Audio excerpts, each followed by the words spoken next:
우리들이 새해 복 많이 받으세요 그렇게 인사하는 것처럼 유대인들은 샤나토바 하면서 새해 인사를 합니다. 샤나라고 하는 말은 해라는 말이고요, 토바라는 말은 좋은 그런 말입니다. 히브리어는 우리하고 달리 이제 명사 앞에 형용사가 오는 게 아니고 명사 뒤에 형용사가 옵니다. 그래서 샤나토바라고 하는 말을 직역하면 좋은 해, 이제 그렇게 되는 단어인데, 이게 인사말로, 새해 인사말로 쓰일 때는 좋은 한 해가 되길 바랍니다, 그런 의미입니다. 샤나토바, 좋은 한 해가 되길 바랍니다. 옆에 분들하고 한번 히브리 말로 인사 한번 해봅시다. 샤나토바, 샤나토바, 좋은 한 해가 되기를 바랍니다. 정말 하나님의 축복이 이 설명절에 하나님의 성전에서 예배드리며 한 해를 시작하는 여러분들 모두에게 함께 하시기를 주의 이름으로 축복합니다. 어느 나라 어느 민족이나 새해 첫날은 특별한 날입니다. 그래서 새해를 맞는 이 전통적인 관습들이 있습니다. 구약 성경에도 보면 이스라엘 백성들이 새해 첫날을 맞이하는 규정이 나옵니다. 레위기에도 나오고 민수기에도 나오는데요, 그날은 안식일처럼 일하지 않는 날, 그리고 성회로 모여서 하나님께 예배드리는 날, 그리고 나팔을 불어서 새해를 알리는 날, 그렇게 요약을 합니다. 그래서 유대인들은 물론 일도 안 하고 그날은 성전에 모여서 예배하는 날이지만 특별한 건 이제 나팔을 부는 날이거든요. 그래서 이 새해 첫 명절을 나팔절이라고도 합니다. 신년 초하루를 쇼파라고 하는 이제 양각 나팔을 불면서 하나님 앞에 한 해를 이제 시작하는 거죠. 아무도 살아보지 못한 새해를 시작하는 그런 두려움이나 불안함은 아무리 하나님을 섬기는 이스라엘 백성이라고 해도 예외는 아니거든요. 살아온 날도 하나님이 도와주셨지만 앞으로 우리가 살아보지 않고 지금 시작해 나가는 이제 이 한 해도 하나님이 도우셔야 되니까 하나님의 은혜를 사모하면서 한 해를 다 시작하는 겁니다. 오늘 본문에 이스라엘 백성들이 애굽에서 나와서 가나안으로 가는 노정, 우리 믿는 사람들이 죄악 세상에서 나와서 천국으로 가는, 또는 죄악 세상에서 축복을 향해 가는 그런 코스와 같은 삶의 모습들이 바로 이런 노정들인데, 이제 이 길을 가면서 선민들은 하나님 앞에 테스트를 받게 됩니다. 이 테스트라는 말은 뭐 미혹이나 유혹이라고 하는 의미는 아니고요, 그릇이 되는지 안 되는지, 무게가 되는지 안 되는지 하나님께서 달아보시는, 하나님께서 이스라엘을 늘 달아봅니다. 제가 성지순례 갈 때 시내산 올라가는데 그 가이드가 그런 얘기를 했습니다. 목사님, 아무리 건강해도요, 산이 안 받아주는 사람이 있습니다. 설악산을 아무리 올라다니고 한라산을 아무리 올라다녀도 그렇게 건강해도 이 산이 안 받아주는 사람은 이 산에 못 올라온다는 거예요. 무슨 일이 생겨서라도 하여튼 뭐 발을 삐든지 갑자기 아침에 뭐 병이 생기든지 산이 그 사람을 안 받아준대요. 근데 아무리 비실비실해서 도저히 이 사람이 뭐 산 중턱까지나 올라가겠나 싶어도 하나님이, 아니 그 산이 받아주는 사람이 있대요. 가이드를 오래 한 사람이 그런 얘기를 해요. 많이 할 때는 하루에 뭐 몇 번씩 그 시내산에 올라다닌다는데, 이제 그분이 하는 얘기가 산이 받아주는 사람이 있고 산이 거절하는 사람이 있대요. 이스라엘 백성들은 늘 그런 생각을 했습니다. 하나님께서 이스라엘 백성들을 가나안으로 이끌어 가시면서 이 가나안 땅이 받을 사람이냐 안 받을 사람이냐, 하나님 쪽에서 볼 때 이 가나안 땅에 집어넣을 수 있는 사람이냐 아니냐, 아까 표현대로 하면 이 가나안 땅이 받을 수 있는 사람이냐 아니냐를 하나님이 늘 테스트했다는 거죠. 첫 번째, 하나님 앞에 받은 이스라엘 민족의 테스트가 어디서입니까? 우리가 아는 대로 홍해 바다서입니다. 홍해 앞에 딱 다다르니까 뒤엔 애국 군대가 따라오고요, 앞에 홍해 바다를 무슨 재간으로 건넙니까? 그러니까 원망하고 불평하고 모세 때려 죽이겠다고 하고 다시 새 지도자를 세워서 애굽으로 돌아가자는 거였거든요. 자, 홍해가 그들을, 가나안으로 가는 그들 길을 딱 막아서고 서 있는 거예요. 이제 그러나 우리가 가만히 한번 보면 그건 하나님의 테스트입니다. 진퇴양난의 상황 앞에 이스라엘 백성들이 지금 어떻게 처신하는지를 하나님이 보고 계시는 거거든요. 그건 테스트였고요, 동시에 하나님의 축복의 사인이기도 했습니다. 애굽 군대가 더 이상 이스라엘을 따라올 수 없도록 하나님께서 애굽 군대를 구름으로 막았습니다. 그리고 다시 이스라엘이 애굽으로 돌아갈 수 없도록 또 애굽 군대를 통해서 막는 겁니다. 눈앞에는 지금 진퇴양난의 상황이고 불안해 죽을 상황이지만, 두렵지만 하나님이 보실 때는요, 애굽 사람이 미치지 못하게 막고 이스라엘이 다시 뒤돌아 애굽으로 가지 못하게 막는 하나님의 축복의 역사였던 거거든요. 이스라엘 백성들은 그걸 모르니까 장애물로만 생각하고 하나님을 원망하고 모세를 원망하는 거죠. 드디어 홍해를 건너고요, 얼마나 하나님 앞에 감사했던지 막 미리암이 춤을 추면서 찬양하는 모습들이 출애굽기 15장에 나오고요, 딱 3일 뒤입니다. 마라라고 하는 곳에 이스라엘 백성들이 도착을 하게 됩니다. 근데 문제는 뭐냐면 물이 써서 마시질 못하는 거예요. 그 지역 전체 물이 다 써서 못 마시는 거예요. 우물물이 하나 있는데 써서 못 마시는 거예요. 그러니까 또 원망하고 불평하는 거예요. 여러분들, 한 마실 물이 없으면 좀 참으면 되지. 근데 이스라엘 날씨가 그렇지 않거든요. 얼마나 낮에는 뜨겁냐면요, 한 40도 정도 올라갑니다. 밤에는 5도 정도 내려갑니다. 그러니까 한 35도 정도 차이, 한 40도 정도 차이가 오르락 내리락 하는 그 날씨에 여러분들 그 떼약볕에 나가면요, 그냥 저절로 땀이 줄줄 흘러요.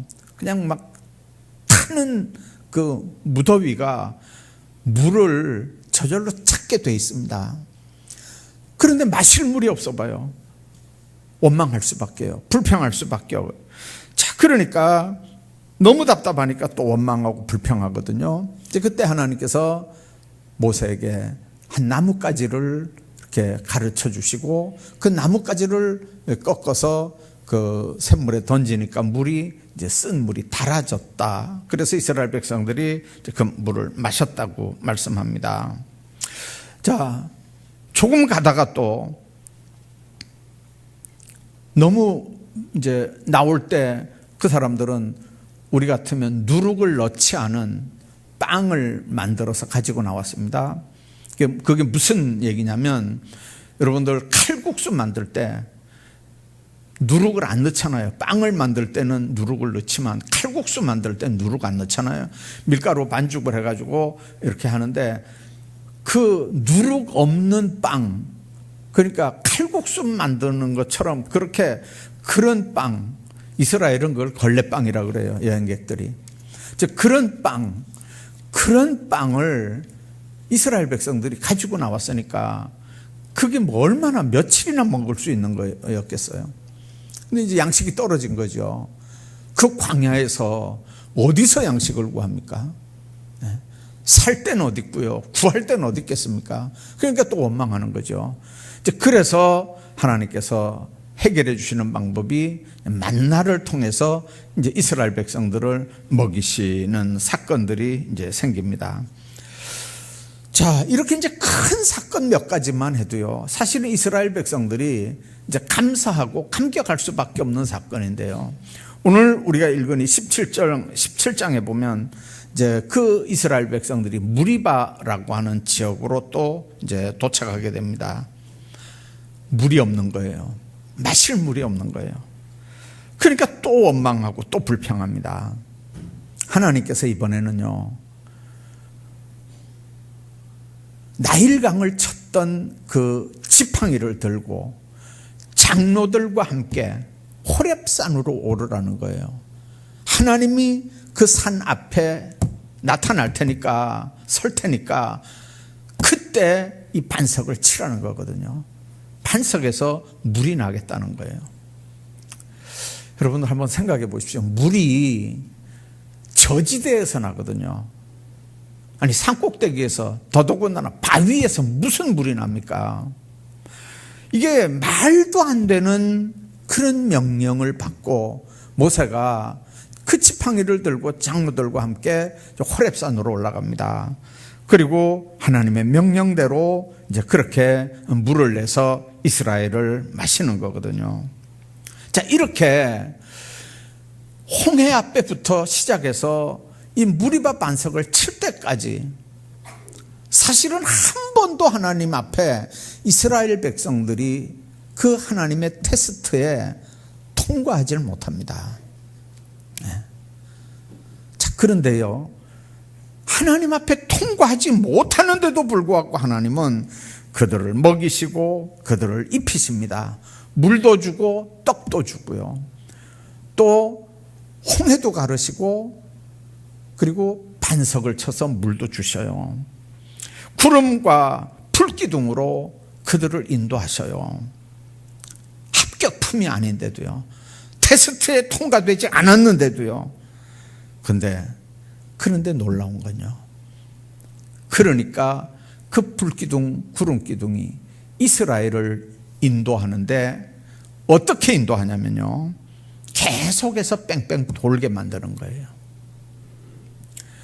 여자와 아이들, 짐승들까지 있기 때문에 애굽에서 가나안까지 가는 길은요 3주면 충분히 간다고 그래요. 학자들 얘기는 3주간이면. 예. 뭐 열흘이면 충분히 가고요. 요즘에는 관광버스 타고 그냥 뭐 한 서너 시간이면 가는 거리예요. 자, 그런 거리, 그 거리를요 40년을 뺑뺑뺑뺑 도는 거예요. 아까 얘기했잖아요. 가나안 땅이 받을 수 있는 사람으로 만드는 다음에 그 땅이 그 이스라엘을 받는 거예요. 하나님 쪽에서 말하면 하나님께서는 가나안 땅에 집어넣을 만한 사람이 되도록 훈련을 시킨 다음에 가나안 땅을 밟게 하는 거예요. 그냥 무조건 애굽에서 나와서 3주 만에 가나안 땅 보내는 분이 아니고요, 가나안 땅에 들어갈 수 있도록 만드는 기간이 이스라엘 백성들에게는 40년이 걸리는 거예요. 여러분들 한번 생각해 보십시오. 하나님 앞에 아까 얘기했잖아요. 하나님이 제시하는 테스트는 다 불합격한 거예요. 그래도 먹이고 입히고 재우고 보호하시고 다 인도하셔요. 근데 문제는 차이가 뭔 차이입니까? 왜 3주일에 가는 일을 왜 40년 걸려서 가냐고 말이에요. 우리 삶에 뭔가 기도 제목이 있고 하나님 앞에 응답이 계속 지연이 되면요, 빨리 한번 생각해 보세요. 자꾸 늦어지는 이유가 뭔지를 여러분들 한번 생각해 보시길 바랍니다. 하나님이 오늘 왜 이런 상황에 반석을 쳐서 물을 내라고 할까요? 우리가 아는 상식은 물은 반석에서 나오는 게 아니잖아요. 물은 샘의 근원에서 나오는 거예요. 사람들이 하나님으로부터 축복의 응답을 받으면 하나님과 더 가까워지겠죠. 그럴까요? 하나님 앞에 큰 복을 받으면 하나님과 더 가까워지겠죠. 그런데 이스라엘 사람들은요, 아니요, 똑같아요. 인간은요, 하나님의 복을 받아도 하나님과 더 가까워지는 게 아니고 더 멀어져요. 이스라엘 민족은 하나님께 축복을 받으면 받을수록 하나님과 더 멀어졌어요. 인간은 본질상 하나님이 주신 선물을 때가 되면요, 하나님보다 더 의지하고 더 사랑해요. 그건 성경에 기록된 이스라엘 사람들 얘기지 우리는 안 그렇습니다. 아니, 나는 안 그렇습니다. 그럴까요? 자, 설날입니다. 자녀 손들이 많이 이렇게 어른들을 찾아오잖아요. 손주들 보면 얼마나 이뻐요. 그 손주는 하나님이 주셨나요? 하나님이 주신 건가요? 예, 하나님이 주셨다고 우리가 고백합니다. 하나님 앞에 받은 거예요. 자, 그러면 여러분들, 하나님을 더 사랑하나요? 손주를 더 사랑하나요? 자녀들을 더 사랑하나요? 솔직히 한번 얘기해 보세요. 하나님을 더 사랑하나요? 자녀들을 더 사랑하나요? 연세 드신 분들, 하나님을 더 의지하나요? 자녀들을 더 의지하나요? 정말 중심에 이런 질문 앞에 당연히 하나님 더 의지하고 당연히 하나님 더 사랑하지요. 그럴 사람이 하나님 앞에 몇 명이나 되겠습니까? 이스라엘 백성들은요, 그렇지 않았어요. 하나님 앞에 받은 사랑, 하나님 앞에 받은 은혜가 그렇게 큼에도 불구하고요, 그 선물을 하나님보다 더 크게 생각하고 더 귀하게 생각하고요, 그걸 더 믿고 더 의지하는 거예요. 그 말은 그거보다 하나님은, 은혜를, 그 사랑을 받는 순간에 하나님은 점점 멀어져 갔다는 거예요. 그러니까 처음엔 그게 은혜였는데, 처음엔 그게 축복이었는데, 점점 하나님이 보실 때 그게 뭐가 되더라고요? 우상단지가 되더라는 거예요. 하나님께서 아브라함에게 이삭을 나에게 바치라고 말씀합니다. 여러분들, 우리는 성경을 아니까 다 알죠. 하나님이 믿는 자의 조상, 이스라엘 백성들의 조상이 되게 하려고 하나님께서 큰 복을 주려고 하나님께서 그렇게 요구했다. 우리는 지식을 통해서 다 압니다. 자, 그런데 하나님이 이스라엘 민족의 조상, 믿는 사람의 믿음의 조상을 만들려고 그렇게 했다면 아브라함의 자격은 뭡니까? 모든 것의 주인이 하나님이다.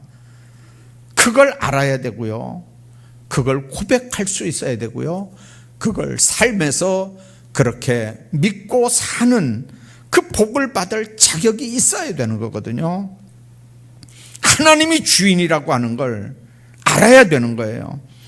그 축복 때문에 하나님 멀리하지 않고, 그 축복 때문에 하나님 떠나지 않고, 그 받은 축복을 우상으로 만들지 않는 믿음의 사람을 민 걸 하나님은 확인하고 싶었던 거거든요. 그래서 하나님 아브라함에게 아들 이삭을 바치라는 거죠. 아마 요즘 우리 표현대로 하면 바쳐라 그 말이 아니고 바쳐봐라 한번, 아마 그랬을 수도 있어요. 근데 놀랍게도 아브라함은요, 이삭을 인간적으로 얻을 수 없는 나이에 하나님이 주셨다고 하는 분명한 믿음이 있었거든요. 여러분들 100살에 무슨 아들을 낳습니까? 그 아들은 하나님이 주셨다는 거예요. 그러니까 하나님 제단 앞에 바치라고 하니까 그냥 번제로 바칠 준비를 하는 거죠. 칼을 아들을 빼들고 아들을 잡으려고 하는 그런 상황까지 하나님이 보시는 거예요, 지금요. 그때 하나님이 막으시면서 네가 나를 사랑하는 줄 이제 알았다. 그렇게 하면서 아브라함에게 엄청난 축복을 합니다. 이삭은 안 합니까? 죽을 뻔한 이삭은? 아니요. 아브라함이 축복의 씨가 되면요, 그 아들 이삭도 축복의 계보를 이어서 아랫대로 야곱으로 축복의 계보를 이어가는 축복의 통로로 쓰임받는 역사가 있는 줄로 믿습니다.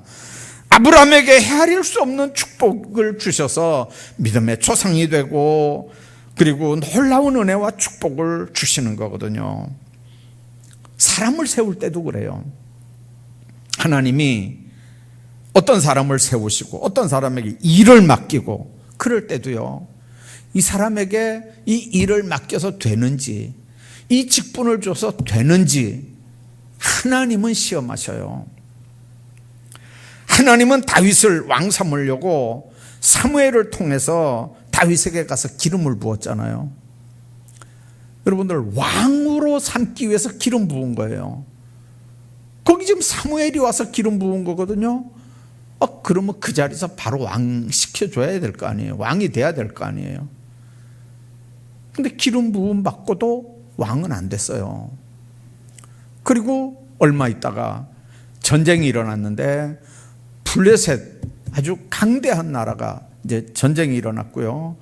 면회를 간 거, 형들 면회하러 전쟁터에 다윗이 갔다가 이제 골리앗을 보게 되는 거잖아요.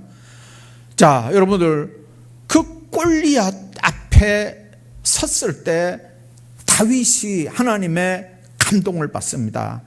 하나님의 군사를 모욕하는, 하나님을 모욕하는 적을 내가 그냥 두면 안 된다. 작정을 하고 여러분들 골리앗을 죽이잖아요. 그러면 골리앗을 죽였다고 바로 다윗이 왕이 됐나요? 아니에요. 골리앗 때문에 왕궁에는 들어가긴 했어요. 가서 이런저런 이유 때문에 왕의 사위가 되긴 했어요. 그러나 여러분들, 그때부터 본격적으로 죽을 뻔한 일들이 그냥 그때부터 본격적으로 시작되는 거예요. 정말 얼마나 죽을 뻔한 일들이 계속 많이 일어나는지 몰라요. 근데 그때 하나, 여러분들, 다윗이 이제 형들 면회를 가서 이제 골리앗을 보고 이제 전쟁터로 나가니까, 전쟁터에 이제 면회를 가니까 그 다윗의 큰형 엘리압이라고 하는 제일 큰 형이 있어요. 전쟁터에 이 다윗이 온 걸 보고요, 쪽마리가 온 걸 보고 난리가 난 거예요. 예. 아니, 여기가 무슨 놀이터냐, 여기가 구경하는 데냐, 정말 온갖 다윗을 비난하고 그렇게 합니다. 여기 놀이터인 줄 아냐, 전쟁 구경하러 왔느냐, 네가 얼마나 교만한 놈인지 내가 안다 하면서 그 다윗을 애를 먹이는 거예요. 아니, 다윗은 지금 심부름 왔잖아요. 예, 먹을 거 싸들고 심부름 왔는데 얼마나 억울하겠어요. 억울해요. 그러면 우리는 어떻게 합니까? 억울하면 해명을 할 거 아니에요. 다윗이 엘리압한테 해명한 구절이 한 구절이라도 있나요? 억울하다고 하소연한 얘기가 있나요? 그 형한테 원망하고 불평한 일이 있나요? 없어요. 없는 이유가 뭔지 아세요? 다윗은 알았어요. 형 엘리압과 지금 싸워서 될 일이 아니고요, 형 엘리압이 대적이 아니고요, 자기 대적은 하나님의 이름을 회방하는 저 골리앗이라고 하는 걸 다윗은 아는 거예요. 싸워야 될 대상은 형 엘리압이 아니고 골리앗인 걸 분명히 너무 잘 알기 때문에 절대로 엘리압한테는 눈도 돌리지 않았어요. 그런데 여러분들, 사탄은요, 그 엘리압을 통해서 다윗이 골리앗과 싸우지 못하도록 싸우기 전에 힘을 다 빼버리고 시험하고 있었던 걸 우리는 이 사건을 알기 때문에 알거든요. 만약에 다윗이 그때 형하고 싸웠다면, 그래서 마음이 상해 있다면 아마 골리앗과는 안 싸우고 개나리 보찜 던져버리고 그냥 아버지한테 갔을 수도 있어요. 그 거룩한 믿음이 꺾여서 골리앗과의 싸움은 해보지도 않고 다윗의 인생은 끝날 수도 있어요. 그런데 다윗은 엘리압을 비끼고 골리앗과 싸웠거든요. 근데 놀라운 건요, 골리앗과 싸워 이긴 이후에 성경 어디에도 엘리압의 이름은 등장하지 않습니다.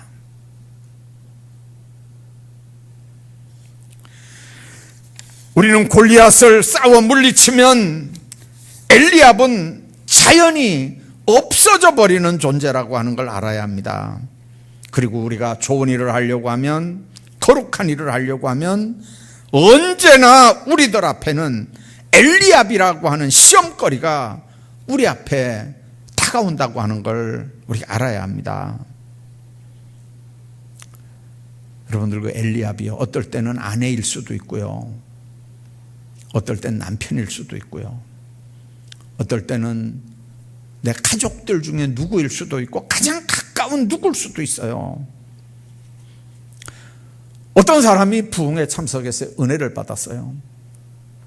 부흥회 때 보니까요, 제일 이렇게 마음에 와 닿는 게 뭐냐면, 이 세월을 아껴야 되고 너무 악할 때뿐만 아니라 내가 제한된 인생을 사는 건데, 이게 빨리 술을 끊고 방탕한 삶에서 이거 빨리 끝나야 되겠다 생각을 하고 막 부흥회 때 너무 은혜를 받아가지고요, 막 술을 끊으리라, 이제 오늘부터 술을 끊는다 막 작정을 하고 이제 부흥회를 끝냈어요. 집에 가니까 엘리압이 기다리고 있는 거예요. 어느 엘리압인가요? 마누라 얼굴을 한 엘리압이에요. 얼마나 바가지를 긁어대고 잔소리를 하는지요. 버티다가 그냥 속이 상하니까 또 한잔하는 거예요. 그 받은 은혜 다 쏟은 거죠. 뭐. 어떤 사람이 40일 금식을 했대요. 여러분들 목숨 걸고 하는 거잖아요. 40일 금식기도 하고 내려왔는데 또 엘리압이 기다리고 있더래요. 한바탕 했더니 40일 금식기도 하면서 받은 은혜가 순식간에 다 날아가는 거죠. 여러분들, 우리가 기억해야 돼요. 골리앗을 이기려고 하는 큰 싸움을 싸우려고 하는 사람에게 하나님은 그 앞에서 테스트로 이 엘리압을 놔 보는 거예요. 우리가 싸움에 임할 때 얼마나 힘이 있느냐가 아니고 얼마나 하나님의 복을 받을 그릇이 됐느냐, 얼마나 신앙 인격을 갖춘 하나님의 사람이 됐느냐, 얼마나 믿음이 있느냐, 그 중심을 하나님이 달아보고 싶으신 거거든요. 그건 하나님의 놀라운 축복은 힘으로 얻는 게 아니에요. 믿음으로, 신앙 인격으로 받을 그릇을 준비하는 거거든요. 다윗은 엘리압과 싸우지 않음으로 골리앗을 이겼고요, 골리앗을 이기니까 엘리압은 성경에 그때부터 이름 한번 나오지 않는 존재로 끝나는 거예요. 우리는 영적 홍해를 건넌 사람들이에요. 마실 물은 강에서만 얻는 게 아니고요, 하나님이 허락하시면 반석에서도 나오는 거예요. 한 해를 살아가면서 크고 귀한 하나님의 일을 하기로 작정했고 하나님의 축복을 받기로 소원했다면 우리 앞에도 그 일을 막는 영적인 엘리압들이 있다는 걸 여러분들 명심하고 기도하면서 내 삶의 자리에서 하나님이 하시는 그 테스트들을 통과할 수 있기를 바랍니다. 엘리압은 싸우지 않아도요, 골리앗을 물리치면 저절로 없어지는 존재예요. 근데 놀라운 사건, 말씀이 고린도전서 10장에 해석으로 나와 있어요. 바울이 이 사건을 뭐라고 얘기하냐면 그 반석이 예수라는 거죠. 반석을 친 것을 예수님의 죽음으로 얘기하는 거예요. 오늘날 죄악 세상을 떠나서 저 천국을 바라면서 신앙생활하는 우리는 주님이 주시는 성령의 생수를 마시고 천국 가는 사람들인데, 예수님이 깨짐으로 우리가 기갈을 면하게 됐고 주님이 깨짐으로 우리가 살았다는 거예요. 그러면 우리도 깨져야 나를 통해서 누군가 사는 역사가 있어야 된다는 거거든요. 여러분들, 내가 깨진다는 말은 내 자아가 죽어야 된단 말이에요. 내 자아가 죽으면 그 속에 그리스도가 드러나는 거거든요. 갈라디아서 2장 20절이 그 말씀이에요. 바울은 우리를 질그릇이라고 얘기했어요. 질그릇은 옹기그릇이에요. 깨지고요, 값도 얼마 안 하고요, 조금만 잘못하면 망가져요. 근데 우리가 바로 그런 존재라는 거죠. 근데 보배를 질그릇에 담고 있다는 거예요. 그 보배가 예수 그리스도를 얘기하는 거거든요. 예수 안 믿는 사람들은요, 이 질그릇 깨지면 어떻게 되는 줄 알아요. 안 깨져야 돼요. 자존심도 안 깨져야 되고요. 그런데 예수 믿는 사람들은요, 이 질그릇이 안 깨지면요, 이 안에 있는 보배가 나타나질 않아요. 우리는 자존심도 깨져야 되고요, 고집도 깨져야 되고요, 나라고 하는 거 다 깨져야 돼요. 내가 안 깨지면 내 안에 예수님이 못 나타나는 거예요. 믿는 사람과 안 믿는 사람의 차이가 바로 그거예요. 예수 안 믿는 사람은 안 깨져야 돼요. 자존심도 안 깨져야 되고요. 그런데 예수 믿는 사람들은 다 깨져야 돼요. 깨져야 내 안에 예수 향기가 나타나는 거거든요. 스데반 죽을 때 돌에 맞아 죽었는데 얼마나 억울해요. 인간적으로 얼마나 분해요. 그런데 얼굴이 빛과 같이 햇빛처럼 빛났다 그랬잖아요. 이유가 뭔지 아세요? 예수 그리스도로 충만하니까 그렇게 되는 거예요. 그게 깨지니까요, 그 옆에 그걸 구경하고 있던 사울이라고 하는 핍박자가 그 깨진 예수 그리스도의 영향을 받는 거죠. 그리고 나중에 다메섹에서 예수 제대로 만나고, 그리고 바울이라고 하는 사람으로 바뀌어지거든요. 어느 날 갑자기 다메섹에서 예수 만난 거 아니에요. 스데반이 박해당하면서 죽어가는 그 자리에 당연히 스데반은 죽일 놈이라고 가편투표했던 사람이 사울이거든요. 처음부터 끝까지 다 봤어요. 예수쟁이가 어떻게 억울한 일을 당하는지 다 보고 듣고 한 거예요. 그러면서 그 놀라운 영향들이 이 사울에게 임했고요. 그리고 결국은 예수 만나는 사건 이후에 큰 전도자가 되는 걸 우리가 알잖아요. 우리는 깨져야 될 사람들이에요. 자존심 하나 망가진 거 가지고 펄펄 뛸 게 아니고요, 깨져야 된다니까요. 박살이 나야 돼요. 박살이 나야 내 안에 예수 그리스도가 살아 나타나는 거예요. 예수 그리스도의 향기가 나타나는 거예요. 마귀는 뭐라 그래요? 너 끝났다, 이제 너 손해봤다, 너 망했다 그러지만요, 내가 깨지고 나에게 생수가 흘러나서 누군가는 살아나는 역사가 있다면 하나님은 절대로 우리 망하게 하지 않고요, 끝나게 하지 않아요, 손해보게 하지도 않고요, 반드시 하나님께서 우리를 세우시고 높이시는 역사가 있는 줄로 믿습니다. 가나안을 가는 선민들처럼 우리도 천국을 가는 순례자들입니다. 우리 인생길에도 원망하고 불평할 일들이 너무 많습니다. 심지어는 엘리압같이 축복을 향해 나아가는 길에 우리 앞길을 막는 그런 인간들도 얼마든지 있고요. 그러나 싸우지 말고 뛰어넘으시길 바랍니다. 우리 대적은 그 사람이 아니고 악한 마귀 사탄이에요. 반석이 깨져서 생수가 쏟아지고 기갈한 모든 이스라엘 백성들이 살아난 것처럼 깨진 사람은 깨어진 심령 속에 흘러나오는 은혜의 빛 생수의 강을 마시면서 다른 사람들이 살아나는 법이거든요.